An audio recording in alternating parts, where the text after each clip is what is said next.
500,000 pesos ang napanalunan ng Hadang Festival ng Calbayog City bilang champion sa 2023 Tandaya Festival Sub-Festivals ng Samar Province. First runner-up ang Makarato Festival ng Matuginaw, Samar. Second runner-up ang Bangahon Carabao Festival ng Gandara, Samar. At third runner-up ang Tinago Festival ng Tarangnan, Samar. Ang Tandaya Festival of Festivals ay isa sa mga highlights tuwing ipinagdiriwang ang Foundation Day ng Province of Samar.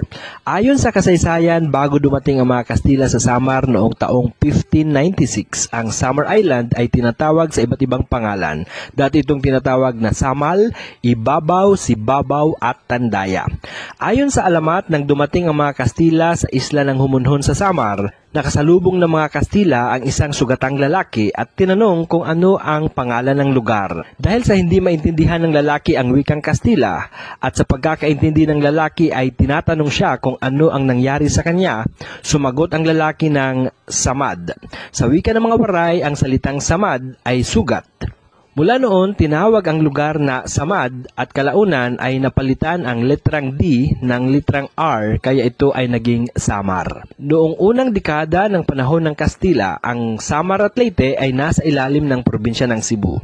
Subalit noong 1753, ang isla ng Samar at Leyte ay ihiniwalay sa Cebu at ginawang bagong probinsya kung saan ang bayan ng Carigara sa Leyte ang ginawang provincial capital. Noong 1763, ang isla ng Samar ay ihiniwalay sa Leyte at ginawang probinsya kung saan ang Catbalogan ang naging provincial capital.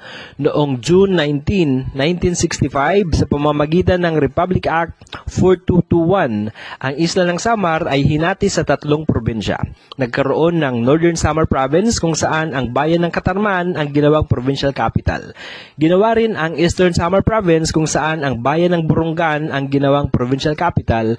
At syempre itinatag din ang Province of Western Samar kung saan ang bayan ng Catbalogan ang ginawang provincial capital. Noong June 21, 1969, sa pamamagitan ng Republic Act 5650, ang probinsya ng Western Samar ay pinalitan ng pangalan at ginawang Samar Province. Ang Samar Day ay dating ipinagdiriwang tuwing November 10, ang araw kung saan na-establish ang Samar bilang separate province. Noong panahon ng martial law, ang pagdiriwang ng Samar Day ay ginagawa tuwing August 23. Noong huling bahagi ng 1970s, ang pagdiriwang ng Samar Day ay muling inilipat sa August 11, ang araw kung saan itinatag ng Reyna ng Espanya ang Samar bilang hiwalay na probinsya mula sa Leyte Province.